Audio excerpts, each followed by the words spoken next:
자, 조금 전 경기 부천시에 있는 한 시장에서 트럭이 돌진하면서 한순간에 아수라장이 됐습니다. 자, 이 사고 소식부터 바로 짚어보겠습니다. 이남희 기자, 어떤 일이 벌어진 거죠? 자, 여기는 경기도 부천시의 한 재래시장입니다. 지금 상인들이 걷고 있다가 황급하게 지금 예. 다른 가게로 들어가는 모습 볼 수 있습니다. 아유. 왜냐면요, 예. 1톤 트럭이 갑자기 150m 정도를 쏜살같이 지금 질주하는 모습을 보실 수가 있습니다. 예.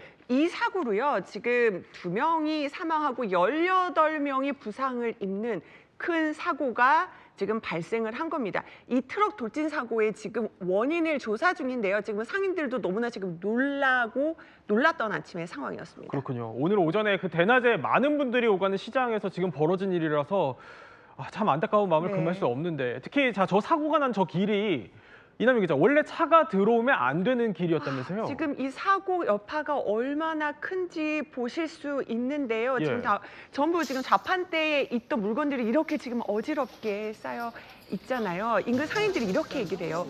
원래 차가 들어오면 안 되는 길이다. 그렇군요. 보시는 것처럼요. 여기는 사람들이 상인들이 물건 사고 또 손님들이 물건 사느라 왔다 갔다 하는 길인데 이 상인분도 그러니까 보통은 새벽에 경매에서 물건을 떼다가 이렇게 물건을 갖다 놓기 위해 새벽에 보러 차를 갖고 오는데 오늘 하필이면은 이 경매가 좀 늦게 끝나서 오전 10시 예. 넘어서 11시 다 되어서 차를 갖고 왔다가 이런 사고가 난 거고요. 그러니까 여기가 원래 이 시간대에 차가 다니는 길은 아니었던 거죠. 지금 보면은 그러니까 통로가 굉장히 비좁고요. 자, 피할 틈도 없이 그냥 달려 나가거든요. 차량이. 운전자는 대체 왜 저런 거죠? 일단 운전 당시에 음주나 약물에 취해 있던 상태는 아닌 것으로 파악이 되고 있는 상황인데 예. 운전자 얘기로는 급발진 가능성을 주장하고 있습니다. 그러니까 브레이크를 밟아도 이 브레이크가 말을 듣지 않았다 이렇게 얘기를 하고 있는 건데요.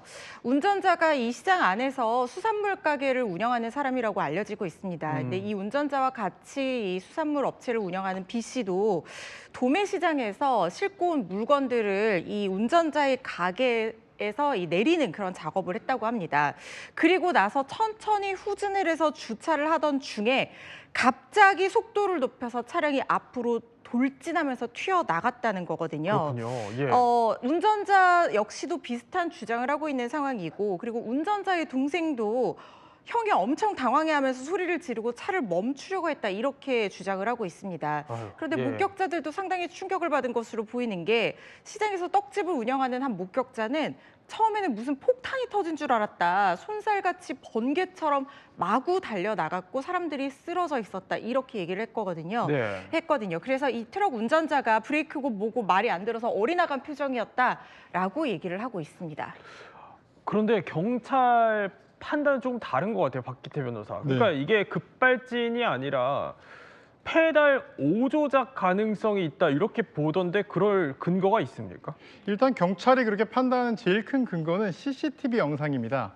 이 CCTV 영상상 제동등이 들어와 있지 않았고 그 이유로 브레이크를 안 밟았다고 판단을 한 겁니다. 이 브레이크 같은 경우는 ECU랑 무관하게, 급발진 여부랑 무관하게 브레이크 페달에 발만 밟으면 기본적으로 불이 들어오게 돼 있거든요. 네. 그런데 불이 안 들어왔다는 건 브레이크를 안 밟았다는 뜻이다. 즉 엑셀레이터를 브레이크와 착각해서 강하게 예. 밟아서 이런 일이 발생했을 가능성이 높다고 보고 있는 겁니다. 다만 사실 대부분 급발진 사고의 경우에 예. 급발진으로 인정받는 경우는 많지 않고 이런 식으로 엑셀레이터를 너무 세게 밟은 걸로 인정되는 경우가 훨씬 많은데요. 네. 저 같은 경우는 약간 좀 생각해야 할 부분이 있다고 생각합니다. 첫 번째로는 일단 실제로 급발진 사례들을 보면 브레이크를 눌러도 전혀 밟히지 않을 정도로 단단하게 느껴졌다라는 보고가 있는 경우들이 있습니다.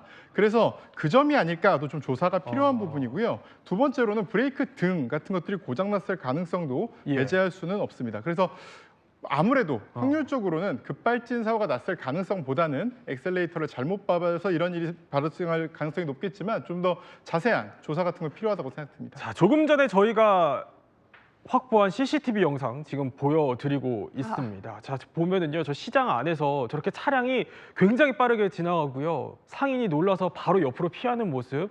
자, 영상만 봐도 어느 정도의 속도로 돌진했는지가 지금 가늠이 될 정도인데, 허준 변호사. 그럼 이제 우리가 사고 원인을 짚어보고 있으니까 앞으로 어떤 절차를 좀 거쳐서 규명이 되어야 합니까?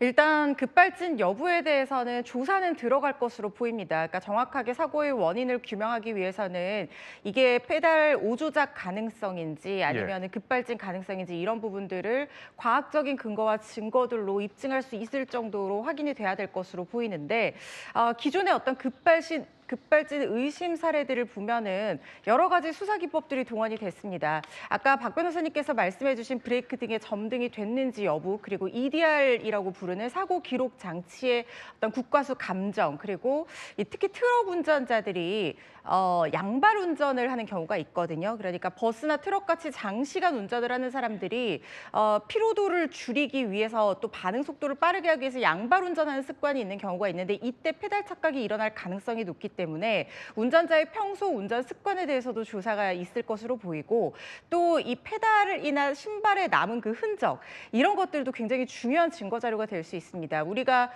급발진을 강하게 주장했었던 시청역 역주행 사고에서도 그때 당시에 굉장히 공방이 있었지만 운전자의 그 페달에 남은 그러니까 그 운동화 바닥에 남은 페달 자국이 페달 오조작 가능성을 뒷받침하는 내용으로 입증이 되면서 이 부분에 대해서는 급발진이 아니다라는 2심 법원까지의 판단이 있는 상황이거든요. 이런 것들 종합적으로 수사 대상이 될 걸로 보입니다. 자, 이남희 기자, 어쨌든 이번 사고가 벌어진 시간이 오전 또 11시쯤이고 이게 점심시간을 앞두고 있다 보니까 많은 사람들이 또 장을 보러 시장을 찾아왔을 시간이었어요.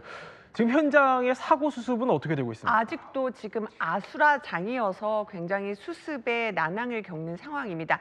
사고 발생 직후에요. 소방당국에서 장비 21대 그리고 대원 60명까지 투입해가지고 현장 조치에 나서기도 했는데요. 지금 저희 취재진이 영상을 이렇게 촬영해 온 것을 보더라도 너무나 많은 분들이 다치셨고 또 지금 물적 피해를 집계하는 것만으로도 이 작업도 만만치가 않을 것으로 보입니다. 이런 피해를 또 복구하는 데도 좀 시간이 걸릴 걸로 보입니다. 조금 전에 들어온 부천시장 사고 소식 저희 한번 짚어봤습니다.